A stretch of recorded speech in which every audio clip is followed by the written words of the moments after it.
নমস্কার বন্ধুরা, আজ আমি first time Sankranti special blog বানাচ্ছি। আমার এই ব্লগটি আপনাদের কেমন লাগলো অবশ্যই কমেন্ট করে জানাবেন, আর আমাকে সবাই একটু আপনারা সাপোর্ট করবেন।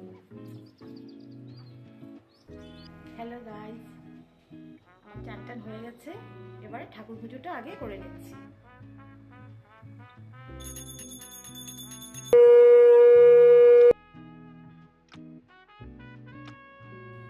ঠাকুর পুজো শেষ করে চলে এসেছি, জলখাবারও খাওয়া হয়ে গেছে। এবার শুরু করবো দুপুরে রান্না বান্না। চলুন দেখাই কি রান্না করছি। রান্না করে এসে দেখি বর বাজার থেকে নিয়ে এসছে ইলিশ মাছ। আমি ঠাকুর পুজো করে এসে দেখি মেয়ে চিকেন রান্না করে নিয়েছে। মাছগুলো দিয়ে আমি ইলিশ ভাপা তৈরি হয়ে গেছে। ইলিশ ভাপা এবার নামিয়ে নেব। ওইদিকে ভাতও বসিয়ে দিয়েছি। ভাত হয়ে গেলে খেয়ে দিয়ে চলে যাব মার কাছে। লাঞ্চ টাইম হয়ে গেছে, বেশ খিদেও পেয়ে গেছে। এবার আমরা খেতে বসে যাব। ভাত বেড়ে নিয়েছি, ইলিশ ভাপা আর চিকেন কারি। আমি আমার বরকে দিয়ে খাবারগুলো টেস্ট করাচ্ছি। খেতে কেমন হয়েছে?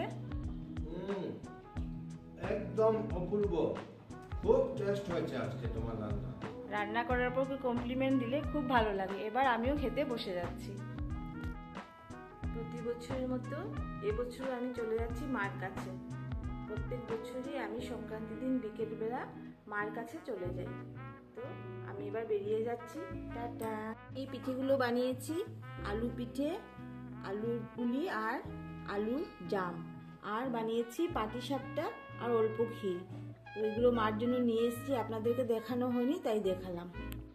মার বাড়িতে চলে এসেছি, বোন এই পিঠেগুলো বানিয়েছে। তো এবার এগুলো আমরা খাওয়া দাওয়া করব।